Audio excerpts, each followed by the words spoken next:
jour, un mari dit à sa femme « Ma famille me manque. J'aimerais que tu prépares le déjeuner demain afin que je puisse les inviter.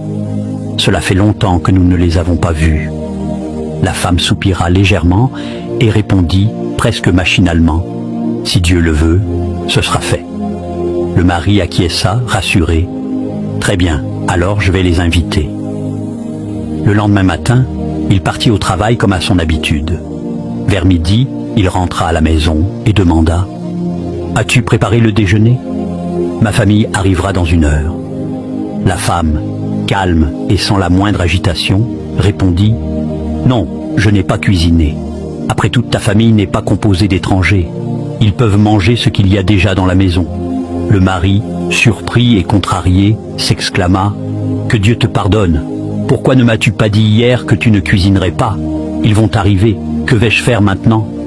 Elle le regarda droit dans les yeux et dit simplement « Appelle-les et excuse-toi. Ce ne sont pas des étrangers, après tout. » Fâché, le mari quitta la maison. Quelques minutes plus tard, on frappa à la porte. La femme ouvrit et resta figée.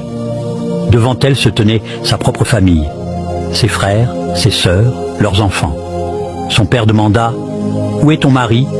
Elle répondit un peu troublée « Il est parti il y a un moment. » Son père ajouta alors calmement « Hier, ton mari nous a invités à déjeuner.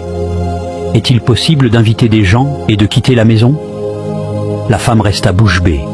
Elle se frotta les mains, regarda autour d'elle et réalisa que la nourriture disponible ne suffirait peut-être pas pour toute sa famille.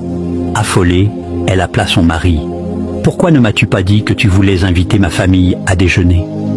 Il lui répondit avec douceur « Ma famille est ta famille, et ta famille est la mienne. Il n'y a aucune différence. » Elle soupira, la voix plus humble. « S'il te plaît, apporte de la nourriture déjà préparée quand tu reviendras. Il n'y a presque rien à manger ici. » Le mari répondit calmement « Je suis très loin de la maison. Ta famille n'est pas composée d'inconnus. Nourris-les avec ce qu'il y a à la maison, comme tu voulais le faire avec la mienne. » Morale. On comprend souvent la valeur du respect, de l'accueil et de l'égalité, seulement quand on se retrouve à la place de l'autre. Apprenez à aimer la famille de vos maris aussi, s'il vous plaît. Je ne sais pas ça vous coûte quoi. Je ne sais pas ça vous coûte combien ou bien quoi, je ne sais pas. Mais apprenez à aimer aussi la famille de vos maris parce qu'ils viennent de quelque part.